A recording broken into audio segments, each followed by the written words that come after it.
जय श्री राम जी, जय श्री राम। कह रामायण में आगे भी बहुत चर्चा करते हैं। तुलसीदास जी बड़े एक त्याग तपस्या से रामचरितमानस लिखते हैं। रामचरितमानस लिखते समय तुलसीदास जी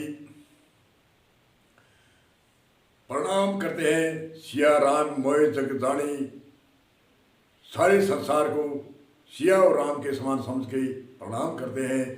और बड़े बड़े महान पुरुष ऋषि मुनि को प्रणाम करते हैं। आखिरी में कहते हैं कौन छोटा और कौन बड़ा, सबको मैं प्रणाम करता हूँ, सबको नमस्कार करता हूँ और रामायण लिखता हूँ। इसलिए मैं पहले प्रणाम करके और सबको नमस्कार करके मैं रामायण की गाथा लिखता हूँ। इसलिए कौन छोटा है कौन बड़ा है, इसलिए प्रणाम करके सिया राम मोय जग जानी, ऐसे प्रणाम किया है तुलसीदास जी ने। तुलसीदास जी एक बड़े महान कवि, कविताई लिखी, जिन कविताई पर चौपाइयों पर अनेक ऋषि मुनियों ने टीकाएँ करी। टीका में, टीका मतलब अर्थ, एक एक चौपाई का अर्थ जो बड़ा गंभीर अर्थ है। आम साधारण आदमी तो उनकी चौपाई, एक एक चौपाई में बड़ा गहन अर्थ है। कहते तो हैं कोई न कोई माध्यम होता है, अध्यात्म ज्ञान सीधा ही ठोक देवे तो कोई सुनता नहीं है, इसलिए कोई न कोई बाहर का उदाहरण होता है। जैसे कैरव पांडवों का युद्ध हुआ ठीक है, घटना हुई, उन घटना के ऊपर कृष्ण जी ने अर्जुन को एक आत्म ज्ञान का उपदेश दिया, सनातन ज्ञान का उपदेश दिया। इसी प्रकार तुलसीदास जी ने,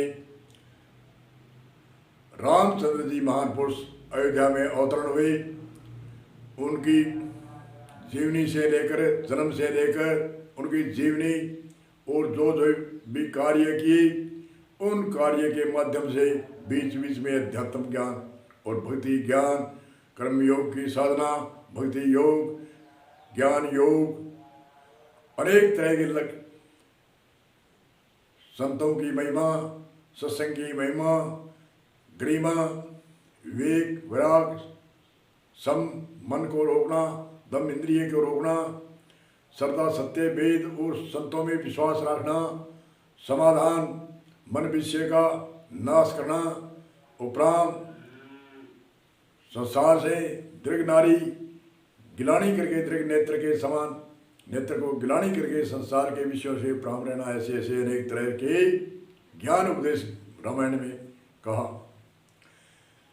एक एक जैसे कपास का उदाहरण दिया। कपास एक कई संतों की संत है, वो अनेक तरह से सहन करता है। इसी तरह जैसे कपास सहन करती है, रुई सहन करती है। जैसे कपास की एक बीज होता है, बीज वो गर्मी के दिनों में उगाया जाता है, उसकी गर्मी वो सहन करती है, फिर बरसात सहन करती है, वो सर्दी भी सहन करती है, बरसात सहन करती है, और सहन करके और उसमें पुट्टी, बनोड़ा और कपास एक साथ में होती है, और वह स्पेलर में जाती है तो उसको पींच कर उसको कष्ट दे करके और सहन करके रुई की पुट्टी अलग, रुई अलग होती है, बिनोड़े अलग होते हैं, और फिर वो तार तार करके उनको पिनाई होती है और उसके कपड़े बने जाते हैं, उसको कूट कूट करके, और फिर वो दर्जी के पास में आता है पट मन के, वस्त्र मन के, तो वह कैंचियों से कतर कतर के उसको वस्त्र पहनने के लायक बनता है। तो कहने का मतलब है, बार का एक उदाहरण दिया है, कितनी सहन करके वो हर मनुष्य को अंग को ढकती है वो कपास और वस्त्र बन के। इसी तरह से संत है, वो अनेक तरह से कष्ट करके, जैसे रामायण तुलसीदास जी ने लिखी, अनेक संतों ने, ऋषि मुनियों ने, वेद व्यास जी ने अनेक ग्रंथ इतिहास लिखे, पराशर जी ने लिखे, अनेक ऋषि मुनि पूर्व के शंकराचार्य आदि अनेक ऋषि मुनि हुए, उन्होंने त्याग तपस्या करके एक एक हम शब्द पढ़ नहीं सकते हैं। उन्होंने त्याग तपस्या करके इतिहास लिखी, इसलिए हमारे ऋषियों का ऋण हमारे पर है। हम पढ़ते नहीं हैं, न श्रवण करते हैं, न मनन करते हैं, न निधि ध्यान करते हैं, इसलिए हमारे ऋषियों का कर्जा है। तो वो त्याग तपस्या के द्वारा तुलसीदास जी ने रामचरितमानस लिखी, और रामचरितमानस में जगह जगह पर बिन सत्संग विवेक न होई, राम कृपा बिन सुलभ न सोई।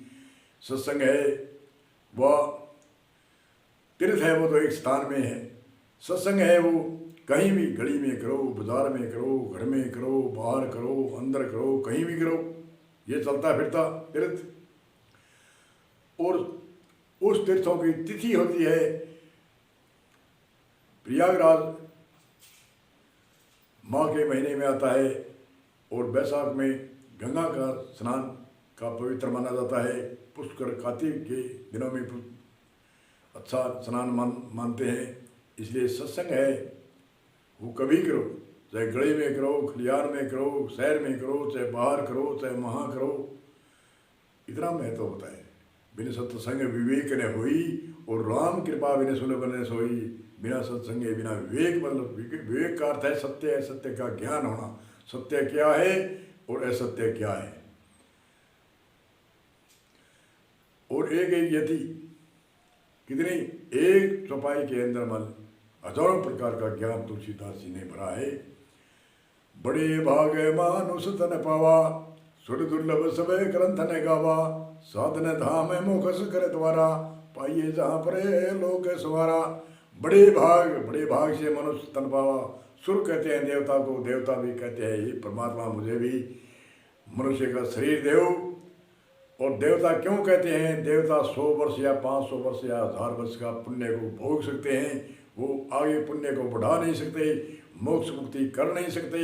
इसलिए संतों ने कहा है, कई बार इंद्र सुख भोग्या, फिर 84 पठाई। आत्म ज्ञान उदय नहीं, जब लगे तब लगे गोता खाई। जितना आत्म ज्ञान नहीं होता तब तक बार बार जन्मना और मरना मिटता नहीं। चाहे कितने स्वर्ग के राजा हो जाओ, चाहे इंद्र के राजा हो, वह सुख भोग सकते हैं, वह पुण्य को बढ़ा नहीं सकते, मोक्ष मुक्ति प्राप्त नहीं कर सकते, आत्मज्ञान नहीं प्राप्त कर सकते। और आत्मज्ञान के बिना बार बार जन्मना और मरना ये मिटता नहीं है। इसलिए संतों ने कहा,